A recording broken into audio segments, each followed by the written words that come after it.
2020 బీహార్ ఎన్నికల ఫలితాలను ఒక్కసారి చూస్తే అవునా ఒళ్ళు గగుర్పొడిచే విషయం ఒకటి కనిపిస్తుంది. అవునా హిల్సా అనే నియోజకవర్గంలో గెలుపు ఓటముల మధ్య తేడా కేవలం 12 ఓట్లు. అమ్మో 12 అవును, అవును. అంటే ఒక చిన్న కుటుంబంలోని ఓట్ల కన్నా తక్కువ. బార్బీఘాలో అయితే 113 ఓట్లు. ఇంత చిన్న తేడాతో ప్రభుత్వాల భవిష్యత్తులే మారిపోతున్నప్పుడు ఆ ఓటు వేసే ప్రక్రియ ఎంత పక్కాగా ఉండాలి, ఎంత నిజాయితీగా ఉండాలనేది చాలా ముఖ్యం కదా. ఖచ్చితంగా. అందుకే ఈరోజు మనం కేవలం ఎవరు గెలిచారు ఎవరు ఓడారు అన్నది కాసేపు పక్కన పెట్టి ఆ, అసలీ మొత్తం ఆటను నడిపిస్తున్న వ్యవస్థ గురించి కొంచెం లోతుగా మాట్లాడుకుందాం. అంటే ఈ ప్రజాస్వామ్యానికి వెన్నెముక లాంటి ఎన్నికల యంత్రాంగంలో కొన్ని బలహీనతలు, కొన్ని సవాళ్లు కనిపిస్తున్నాయి. ఉహుం, బీహార్ ఎన్నికలను ఒక కేస్ స్టడీగా తీసుకుని మన దగ్గరున్న అనేక మూలాల సహాయంతో ఈ వ్యవస్థలోని 5 ప్రధానమైన లోపాలను బయటకు తీసిచూద్దాం. మన దగ్గరున్న మూలాలు కూడా చాలా వైవిధ్యంగా ఉన్నాయి. ఓటర్ల జాబితాలపై ఒక అకడమిక్ రీసెర్చ్ పేపర్ ఉంది. అలాగే డేటా ఆధారిత జర్నలిజం చేసే ది రిపోర్టర్స్ కలెక్టివ్ పరిశోధన ఉంది. అవును, ఎన్నికల ప్రవర్తన నియమావళికి సంబంధించిన అధికారిక పత్రాలు, స్టిమ్సన్ సెంటర్ లాంటి సంస్థల నుండి మీడియా పక్షపాతంపై విశ్లేషణలు, ఇలా చాలా ఉన్నాయి.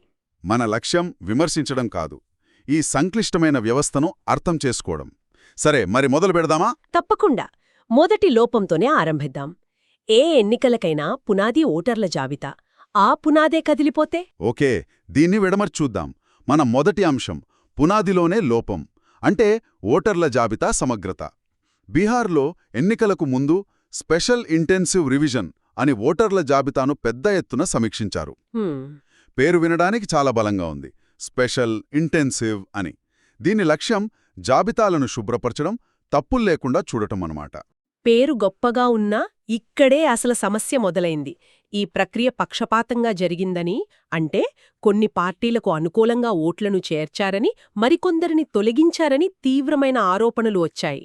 ఓహ్, మనం ముందే అనుకున్నట్లు 12 ఓట్ల తేడాతో ఫలితం మారిపోయే చోట ఇలాంటి ఆరోపణలు చాలా ప్రమాదకరమైనవి. ఇక్కడే అసలు విషయం ఉంది.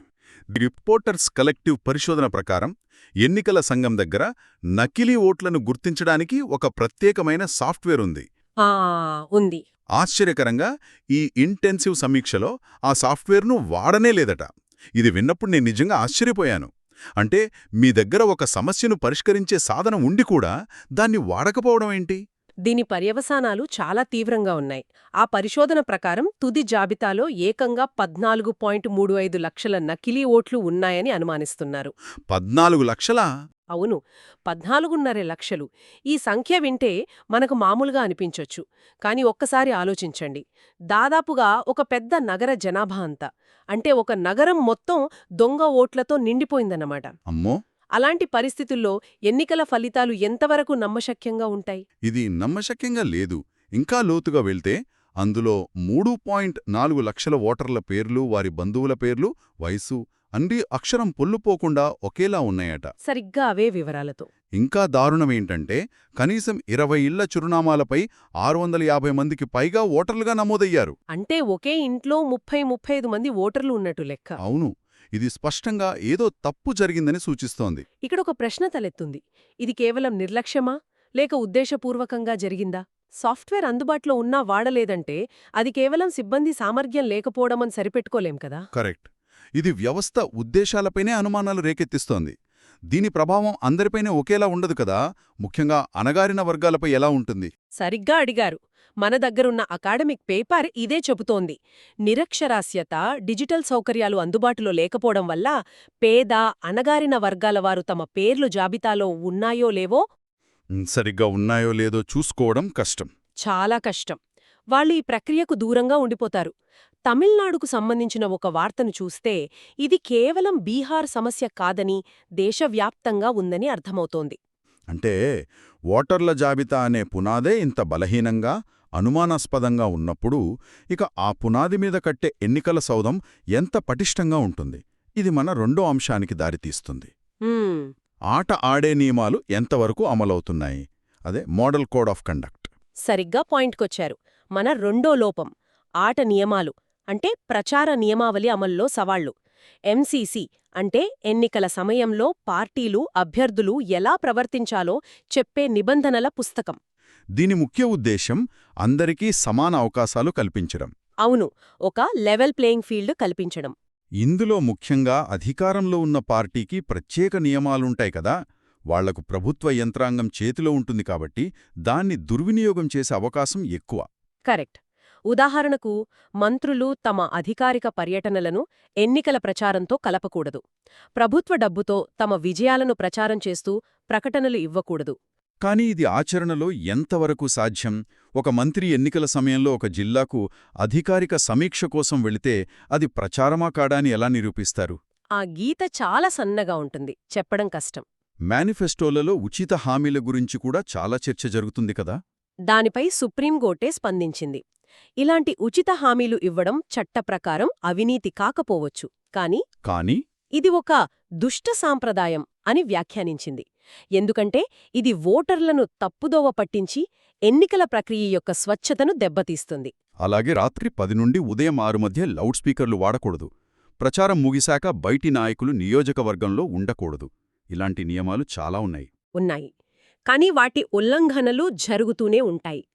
ఈ నియమాల పుస్తకం ఎంత పెద్దదిగా ఉండటమే, అంటే ఎన్ని రకాలుగా వాటిని తప్పించుకోవచ్చో కూడా అది సూచిస్తోందన్నమాట. అంటే ఒకవైపు పునాది అంటే ఓటర్ల జాబితా బలహీనంగా ఉంది, మరోవైపు ఆట నియమాలు సరిగ్గా అమలు కావడం లేదు. మరి ఈ విషయాలన్నీ ప్రజలకు చేరవేసే మాధ్యమాల పరిస్థితేంటి? ఇది మన మూడో చాలా కీలకమైన లోపానికి దారితీస్తుంది: మీడియా పక్షపాతం మరియు తప్పుడు సమాచారం. ఇది చాలా సున్నితమైన అంశం. ప్రజాస్వామ్యంలో మీడియాను 4వ స్తంభం అంటారు. కాని ఆ స్తంభమే ఒకవైపు వంగిపోతే పరిస్థితి ఏంటి? మీడియాను ప్రభావితం చేయడానికి మన మూలాల ప్రకారం 2 ప్రధాన మార్గాలు కనిపిస్తున్నాయి. మొదటిది ఆర్థిక ఒత్తిడి. అంటే డబ్బుతో నియంత్రించడం? ఒక రకంగా అంతే. స్టిమ్సన్ సెంటర్ నివేదిక ప్రకారం భారతదేశంలోని 36% దినపత్రికలు తమ ఆదాయంలో సగానికి పైగా ప్రభుత్వ ప్రకటనల ద్వారానే పొందుతున్నాయి. ఓహో. అంటే ప్రభుత్వానికి వ్యతిరేకంగా వార్తలు రాస్తే ప్రకటనలు ఆగిపోతాయనే భయం ఉంటుంది. ఇది ఒక రకంగా పత్రికల స్వేచ్ఛను ఆర్థికంగా నియంత్రించడమే. ప్రభుత్వానికి ఇదొక ఆయుధంలా పనిచేస్తుందన్నమాట. కరెక్ట్. ఇది చాలా తెలివైన పద్ధతి. ఇక రెండో మార్గం ఏంటి? మీడియా సంస్థల యాజమాన్యం. రీసెర్చ్ గేట్ అనే అకాడమిక్ ప్లాట్ఫాంలోని ఒక వ్యాసం ప్రకారం అధికార పార్టీకి దగ్గరగా ఉండే వ్యాపారవేత్తలు పెద్ద పెద్ద మీడియా సంస్థలను కొనుగోలు చేయడం ఒక పద్ధతి. ఇక సోషల్ మీడియా వచ్చాక ప్రతి పార్టీ తప్పుడు వార్తలను వ్యాప్తి చేయడానికి, ప్రత్యర్థులపై దుష్ప్రచారం చేయడానికి ప్రత్యేక బృందాలను, ఐటీ సెల్స్ను నడుపుతోంది. దీనికి ఉదాహరణలు చూస్తే పరిస్థితి ఎంత దారుణంగా ఉందో అర్థమవుతోంది. మన మూరాల్లో ఉన్న ఒక ఉదాహరణ నన్ను నివ్వెరపరిచింది. ఏంటది? గోటమాలలో జరిగిన ఒక హింసాత్మక వీడియోను తీసుకుని అది ఆంధ్రప్రదేశ్లో జరిగిందని ప్రచారం చేశారు. అలాగే మెక్సికోకు చెందిన వీడియోను కేరళలో జరిగిందని తప్పుగా చూపించారు. అమ్మో! ఇది కేవలం తప్పుడు సమాచారం కాదు, ప్రజల మధ్య విద్వేషాలను, భయాన్ని రెచ్చగొట్టడమే. ఖచ్చితంగా. ఇది సమాచార పర్యావరణ వ్యవస్థను కలుషితం చేస్తుంది. ఏది నిజమో ఏది అబద్ధమో తెలియని అయోమయంలో ఓటర్ సరైన నిర్ణయం ఎలా తీసుకోగలడు? ఓకే, ఇప్పటివరకు మనం చూసిన 3 లోపాలు: ఓటర్ల జాబితా, నియమావళి అమలు, మీడియా పక్షపాతం — అన్నీ పెద్ద స్థాయి సమస్యలు. కాని క్షేత్రస్థాయిలో ఈ ప్రక్రియను నడిపించే యంత్రాంగం పరిస్థితి ఏంటి?